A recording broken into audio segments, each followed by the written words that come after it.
সিলেটের পাথরগুলি কি বিএনপির লোকেরা তুলছে না? না না, সিলেটে আপনার সবাই জড়িয়ে আছে।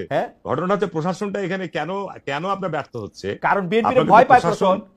না বিএনপি না, এখানে তো বিএনপি শুধু জড়িত না। আপনাকে আমি আমার নির্বাচনী এলাকার কথাই আপনাকে একটা না, আপনি জাফলুকের কথা আগে করেন, জাফলুকের কথা আগে করেন। এবং সিলেটের কথা সবাই জড়িত, সিলেটের কথা আপনি জামাত ইসলাম জড়িত, এই সবার জাতীয় পার্টি না, এই সবার মধ্যে বড় ভাগ টাকা লায়ন শেয়ার টাকা বড় ভাগ তো স্বাভাবিক। এখানকার কার ভাগ বড় কার ছোট আমি বলতে পারবো না, কিন্তু কথা হচ্ছে পারবেন তো হারুন ভাই, আপনি বলবেন না সেটা বলেন, পারবেন না কোন কেন? এটার সাথে সবাই জড়িত হওয়ার কারণেই আপনার প্রশাসন এই ব্যাপারে প্রয়োজনীয় আসলে পদক্ষেপ নিতে পারে না। আচ্ছা হারুন ভাই, আমি ভাইগা বলি, সবাই বলতে এই সবার মধ্যে প্রশাসনের উচিত ছিল, এই সবার মধ্যে কি বিএনপি আছে?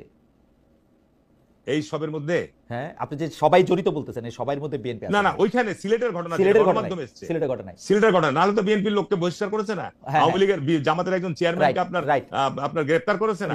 তার মানে তো বোঝা যাচ্ছে যে এখানে আপনার বিএনপি জামাত এটা যখন মূল শক্তি ধরেন, এরা তার সাথে জড়িত ছিল। এটা তো আমি তো আপনার গণমাধ্যমের খবর অনুযায়ী বলছি। এইটা তো আমরা সারফেসে আসে বলে জানি, যে কারণে সারা দেশের বালু, সারা দেশের পাথর এইভাবেই তোলা হইতেছে না। না, এক্ষেত্রে আমি গত পরশুদিন আপনার ভূমি মন্ত্রণালয়ে গিয়েছিলাম। হ্যাঁ, বালু মহল বা পাথর মহলের যে সমস্ত নীতিমালাটা আছে ভূমি মন্ত্রণালয়ের, সেটা পুরনো, সেটা আগে ম্যানুয়ালি ছিল। গত 15 বছর এই জায়গাগুলোতে আপনার ড্রেজার, এক্সকাভেটর সব মেকানিক্যালি প্রযুক্তি চলে এসেছে, আধুনিক প্রযুক্তি। সেই জায়গায় আইনগুলো আধুনিকায়ন করা হয়নি, যে কারণে বালু খেকো তৈরি হয়েছে, যে কারণে পাথর খেকো তৈরি হয়েছে। যত দ্রুত সময়, 1 বছর করতে পারেন। আমি কালকে বলে আসলাম যে আজকে বালু মহল, পাথর মহলের যে অনিয়ম দুর্নীতিগুলো হচ্ছে, আইনের দুর্বলতা এবং আপনার রাষ্ট্রের এখানে আপনার পদক্ষেপ গ্রহণের ক্ষেত্রে দুর্বলতা আছে।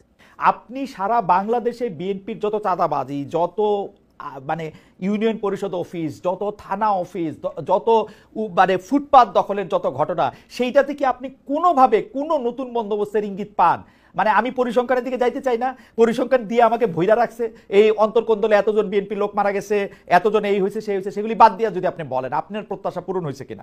ধন্যবাদ। জি, আপনি যে প্রশ্নটা আমাকে করেছেন যে বিএনপির কাছে যে প্রত্যাশা, খালেদ ভাই আসলে দেখেন যে এই পরিবর্তিত পরিস্থিতিতে বাংলাদেশের 50 বছর রাজনীতির যদি হিস্ট্রিগুলো আপনি বিশ্লেষণ করেন, বিএনপি বাংলাদেশে চাঁদাবাজি হচ্ছে না এই কথা তো অস্বীকার করছে না, কিন্তু বিএনপি প্রায় 3 থেকে 4 হাজার তাদের তৃণমূল পর্যায়ের নেতা কর্মীদেরকে আপনার বহিষ্কার করছে, দলীয় পদ থেকে তাদেরকে স্থগিত করেছে বা বিভিন্ন গুরুত্বপূর্ণ দায়িত্ব থেকে সরিয়ে দিয়েছে। ঠিক সিলেটের মতো ঘটনা আপনার, সেখানে সবাই জড়িয়েছে একসাথে, সবাই মিলে একসাথে শুরু করেছে, যে কারণে প্রশাসন আপনার এইসব জায়গায় পদক্ষেপ নিতে চূড়ান্ত তারা করছে কি রাত্রে বেলায় করছে। এই জায়গায় আপনি একটা খুব ভালো জায়গায় আসছেন, আমি একটু আপনার প্রশ্নটা করি।